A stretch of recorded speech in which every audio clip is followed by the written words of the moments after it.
Hi, today we're going to be looking at Snow Tales, designed by Vermont Brothers and published by Asmodee Games. This is a racing game with a pretty unique card-driven movement system. It's very low luck. We're going to look at the components first. I'll teach you how to play, and then I'll tell you what I think. Okay, so here we can see some of the components. Each player will have a wooden sled in their color, and we've also got these nice wooden tree pieces that will be used sparingly for one of the special tracks. We've got a lot of these track boards, so you can see the start and the finish, and then a bunch of these. This is only about probably under half of the boards included with the game. This isn't an actual setup, of course. It'd be a very short race, but just to show you the components, there's a lot of variety in the tracks, and these are very good quality, I should say. Nice and sturdy. Here, every player is going to have a sled board. We'll get to this later, and these break tokens. We've got a bunch of cards. Each player is going to have their own set of cards. You can see the blue and green decks. And every deck is just going to have the cards 1 through 5 in it. And we'll get to those in a little bit as well. And lastly we have, well, not lastly, we have these dent cards as well, which are double-sided. And lastly we have the Big Pause token, which is given to the player that has had the longest turn up to that point in the game, and it has absolutely no game effect. The Big Pause token. Okay, so now we're going to look at how the game plays. At the start of the game, each player is going to place on one of these starting positions and draw a hand of 5 cards. It should be noted that the 4th and 5th positions draw an extra card or 2 cards respectively, just for the starting hand. The game plays out in rounds. Each round, each player will get 1 turn. And the first round you go in starting order, so it'd be 3, 4, 5 in this case. Later on, after the first round really, you will go, the player in the lead will go first, so in this case blue would move. And in the case of a tie, whoever's on the inside of the next upcoming curve will go first. So here black will move, and then green. Okay, so how you move. Each player will have this player board, and this is really the driving engine of the game. On your board you'll see you have 2 dogs, which each start valued at 3, and a break token, which is also a 3. Your forward movement speed is the sum of your 2 dogs minus your break, so in this case 6 minus 3, you're moving 3 spaces forward, and that would be in a straight line.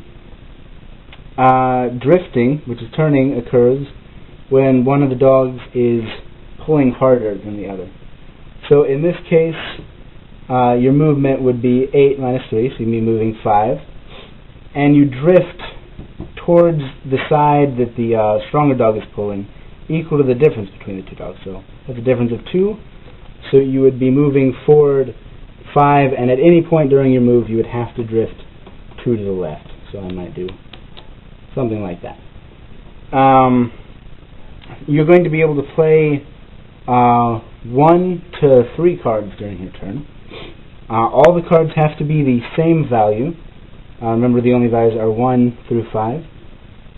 You can play a card on one of the dogs, so I can play this 2 here, play this 2 here, or you can change out the break, so I could play a 2 discarding it to the side to reduce my break. If you play multiple cards, they have to be at the same value, so I could play both of my 2s like that, and I flip that down. Like that. If I had 3 2s, I could change the break as well. But the only time you can play multiple cards is if they are of the same value. Okay. Additionally, if you're moving straight forward, if your dogs are pulling the same, you can get a bonus movement equal to your current position in the race. So if you're in the lead, you only get an extra 1-point move. In a 4-person race, if you're in 4th, you'd get 4 points. So that's a little bit of a catch-up mechanism. On the board, we see some special features. Drifting always happens at corners. So here, if I drift, I would drift like that, and then so on. Always paying attention to the corners when drifting. Here, you would have to drift along this corner. If you hit the wall, you would take a dent. That's one of the main reasons you would ever take dent. The second reason is if you go over one of these red lines and your total move for that turn is faster than the number listed. So here I'd be moving 3 spaces.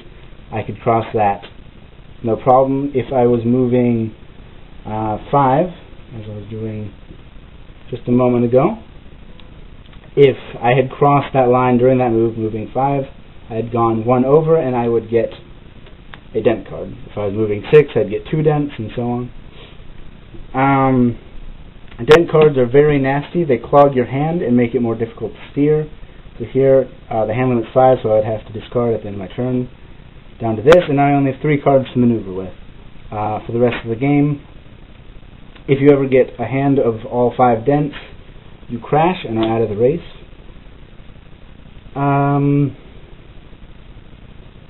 Yeah, so that's the basics of the game. There are a lot of special track pieces which spice up the course. We saw the trees earlier.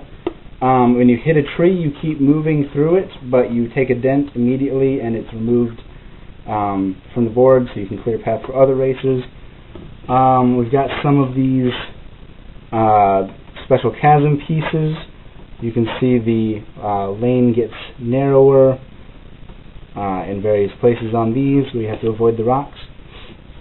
And then we have some sharper turns, and of course all the turns are double-sided. So that is roughly how to play the game. Okay, so that is how to play Snowtails. This is a very interesting take on the racing game genre. I like it a lot. There's very little luck compared to most games of this style. You all have the same or identical decks of cards, so you're going to have similar distributions of hands throughout the course of the game. And there's only the values 1 through 5, so that helps reduce the chance element quite a bit. And you can, because of that hand, you can plan several turns ahead. But at the same time, it moves very quickly. The big pause token doesn't do anything, but nobody wants to get it.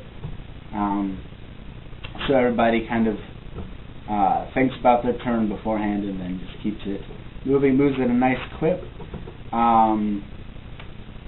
There's a lot of variety in all the different track pieces, so tons of replayability.